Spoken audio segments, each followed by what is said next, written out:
अस्सलामुअलैकुम, welcome back to Innovate IT Zone. आज के इस वीडियो लेक्चर के अंदर हम लोग डिस्कस करने जा रहे हैं अपना लैब मैनुअल नंबर 4। ठीक है, इससे पहले हम लोग 3 लैब मैनुअल्स कर चुके हैं। अब इस लैब मैनुअल नंबर 4 का मतलब क्या है, मॉड्यूलर प्रोग्राम डेवलपमेंट, और ये फर्स्ट पार्ट है हमारा। ठीक है, अब इसमें क्या होता है कि हम लोग डिफरेंट स्टेटमेंट्स का यूज़ करते हैं, डिफरेंट फंक्शंस का यूज़ करते हैं। ठीक है, इसके अंदर हमारे पास जैसे अगर इसके टेबल ऑफ कंटेंट पे चलें तो हमारे पास ब्रेक स्टेटमेंट्स हैं, हमारी कंटिन्यूस स्टेटमेंट्स हैं, हमारे लॉजिकल ऑपरेटर्स हैं, असाइनमेंट ऑपरेटर्स हैं और फंक्शन इन सी है। ठीक है, अब सी के अंदर फंक्शंस क्या हैं, इस पे मेरी वीडियोस ऑलरेडी मैं आप लोगों को बता चुकी हूँ। फंक्शंस के बहुत ही इजी से स्टेप्स जिनको हम लोग दोबारा से रिपीट करेंगे इन लेक्चर्स के अंदर, ताकि आप लोगों के कंसेप्ट जो है वो ज़्यादा अच्छे से क्लियर हो जाएँ। उसके बाद अगर इनकी एक्टिविटीज़ की बात करते हैं तो इसमें हमारी pre lab activities, in lab activities और पोस्ट लैब आती हैं। प्री लैब एक्टिविटीज़ से हमें अंदाज़ा हो जाता है कि हम लोगों ने आगे जो हमारे पास एक्टिविटीज़ आ रही है ना, उनको कैसे करना है। प्री लैब एक्टिविटीज़ ऐसी एक्टिविटीज़ होती हैं जो हमने खुद इटसेल्फ यानी हमने खुद से जो है वो खुद से करना होता है। अब हमारे पास जो प्री लैब एक्टिविटी है, इसके अंदर हमारी ब्रेक स्टेटमेंट्स हैं, हमारी कंटिन्यू स्टेटमेंट्स हैं और हमारे पास एक टास्क गिवन है इवन नंबर्स का। ठीक है, उसके बाद इन लैब एक्टिविटीज़ की बात करें, इसके अंदर हम लोगों ने लॉजिकल ऑपरेटर्स और असाइनमेंट ऑपरेटर्स और फंक्शन इन सी, ये 3 चीज़ें हम लोगों ने करनी है। ठीक है, जो फंक्शन इन सी है उन्होंने हमें नीचे उसके 3 स्टेप्स बताए हुए हैं। डिफाइनिंग अ फंक्शन, ठीक है, उसके बाद function declaration and prototype, then calling a function. ये 3 इंपॉर्टेंट स्टेप ऐसे इंपॉर्टेंट स्टेप्स हैं जिनको याद रखते आप कभी ज़िंदगी फंक्शंस के बारे में आप भूल नहीं सकते। ठीक है, ये 3 स्टेप आप लोगों ने याद रखना है, आपको फंक्शंस बहुत ईजी लगेंगी। Then math library functions just उन्होंने नाउ हाउ के लिए गिवन किए हुए हैं। उसके बाद इसके टास्क है जिसमें हमने सेकंड लार्जेस्ट नंबर जो है फाइंड करना है। स्केयर स्टैरिक्स होंगे, यानी हमें उन्होंने वैल्यू हम लोगों ने इनपुट करनी होगी और हमें स्टैरिक्स जो हैं वो एज आउटपुट मिलेंगे। Filling the blanks area with the code. ठीक है, उसके बाद ड्राई रन प्रोग्राम, जिसको हम लोग बगैर किसी भी डेव के, बगैर किसी भी एडिटर के जो हम लोग प्रोग्राम के आउटपुट निकालते हैं, यानी अपनी नोटबुक पे सॉल्व करके उसको हम बोलते हैं ड्राई रन प्रोग्राम। फिर हमारे पास एक प्रोग्राम गिवन होगा, उसमें से हम लोगों ने एरर्स फाइंड करने हैं। देन हमारे पास पोस्ट लैब एक्टिविटी है जिसमें हमने रिवर्स डिजिट्स, यानी जैसे 1 2 3 4 गिवन है तो हमारे पास रिवर्स होकर है, जैसे 4 3 2 1। ठीक है, उसके बाद हमें कुछ फिलिंग द ब्लैंक्स गिवन। तो चलिए स्टार्ट करते हैं अपने लेक्चर्स में। सबसे पहले तो हम लोग देखते हैं कि हमारी जो break statements and continue statements होती क्या हैं।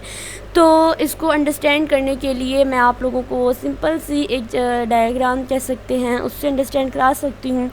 मान लीजिए ये हमारे पास एक लूप चल रही है। ठीक है, यानी ये कंटिन्यू चल रही है, आगे तक चल रही है। तो रास्ते में कहीं ब्रेक आ गया, फॉर एग्जांपल ये मेरे पास 1 से लेके ये मेरे पास 10 तक चल रही है।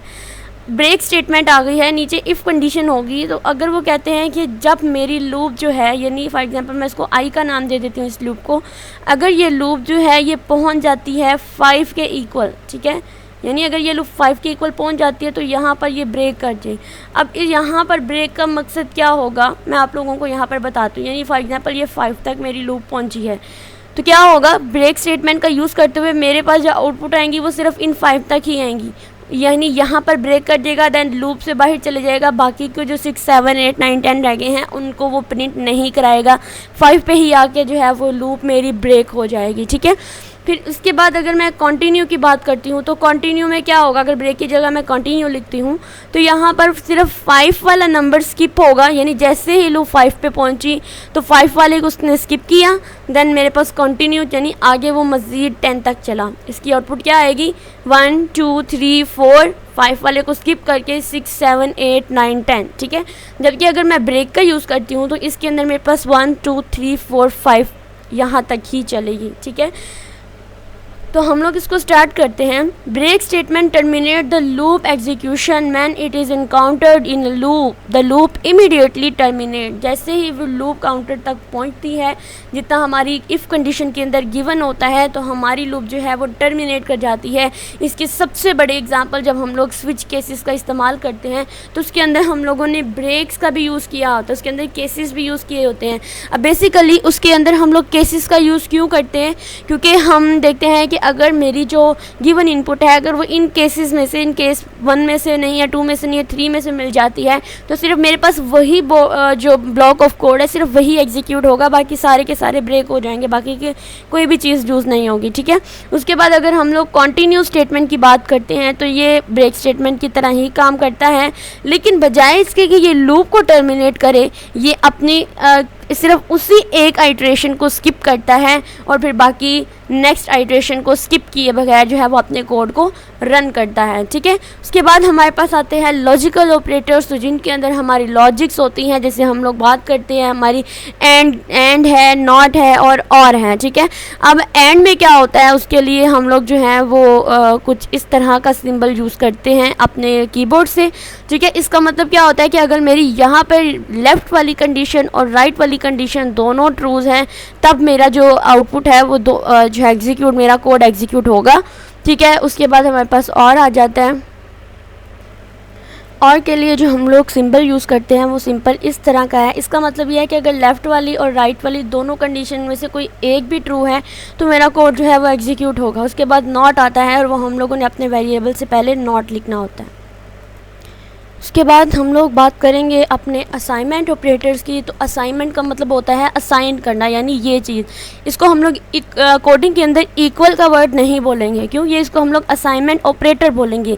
जो इक्वल होता है ना कोडिंग के अंदर, वो हमारे पास ये डबल जो है ये साइन लगाएंगे तो ये हमारे पास इक्वल होता है। लेकिन असाइनमेंट ऑपरेटर में क्या होता है कि मेरे पास जो लेफ़्ट साइड है यानी जो ऑपरेंड है वो वेरिएबल होना चाहिए और राइट साइड पे उसकी वैल्यू होनी चाहिए। जैसे आप कह सकते, और उनकी डाटा टाइप सेम, जैसे मैं अगर सिंपल से एग्जांपल लेती हूँ, आप कह सकते हैं कि इंट इज़ इक्वल्स टू, ठीक है, यहाँ पे कोई वेरिएबल दे ले, तो यानी यहाँ पर इंटीजर टाइप की डाटा टाइप है, तो मेरे पास इस साइड पे भी जो वैल्यू है ना वो उसी डाटा टाइप की आनी चाहिए।